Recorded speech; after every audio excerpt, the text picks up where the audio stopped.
From Washington, this is VOA News.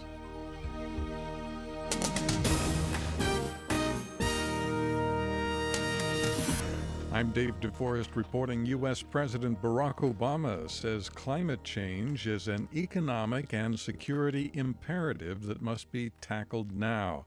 Mr. Obama spoke to reporters Tuesday on the sidelines of the UN Climate Summit outside Paris. If we let the world keep warming as fast as it is, and sea levels rising as fast as they are, and weather patterns keep shifting in more unexpected ways, then before long we are going to have to devote more and more and more of our economic and military resources not to growing opportunity for our people, but to adapting to the various consequences of a changing planet.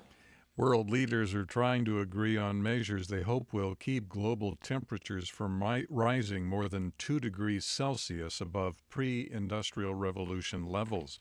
Teams of U.S. special operators could be in place within weeks, aiming to strike out against the Islamic State group. The Specialized Expeditionary Targeting Force will consist of approximately 200 Special Forces personnel and could be in place within a few weeks.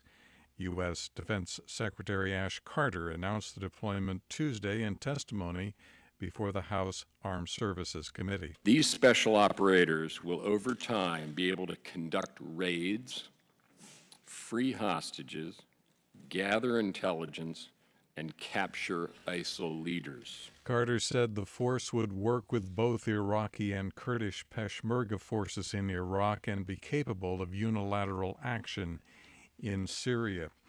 The Syria-based Islamic State group has expanded its reach in Africa. A top leader of the U.S. Africa Command, Vice Admiral Michael Franken, says the group is courting Islamic extremists from Nigeria to Somalia. This is VOA News.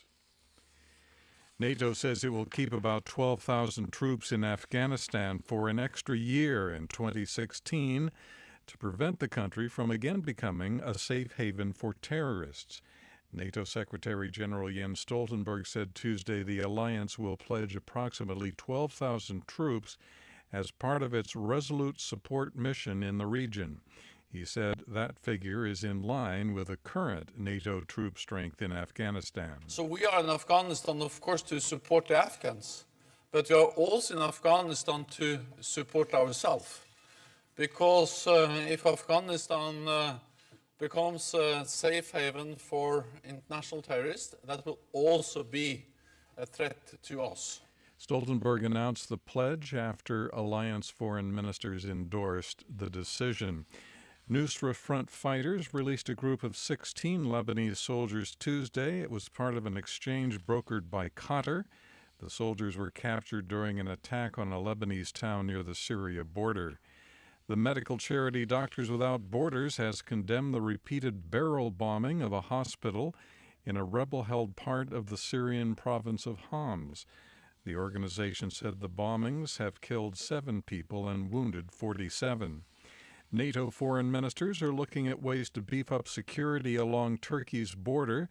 Officials at a foreign ministers meeting in Brussels said Tuesday those additional measures would include more ships in the Mediterranean, more alliance planes at Incirlik Air Base in Turkey, and a bolstered missile defense system.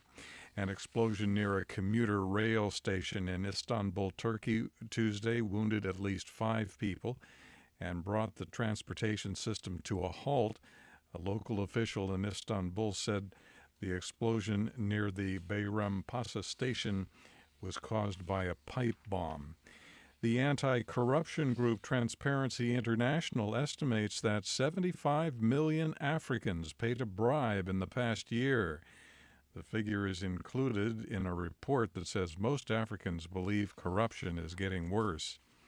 A Philippine regional court has found a U.S. Marine guilty of killing a transgendered person Simone Orendine takes a look. A regional trial court judge in Olongapo City found Lance Corporal Joseph Scott Pemberton guilty of homicide for killing Jennifer Laude after he found out she was a transgender woman.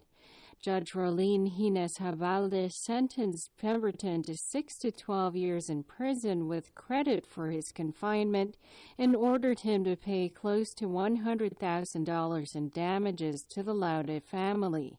Simone Orendine, Olongapo City, the Philippines. The newly elected mayor of Alaska's capital city was found dead at his Juneau home. An autopsy will be performed to determine the cause of death. Police released few details on the death of 70-year-old Stephen Greg Fisk. They called rumors of an assault speculation. On Wall Street, stock indexes ended the day higher today. In Washington, I'm David DeForest. That's the latest world news from VOA.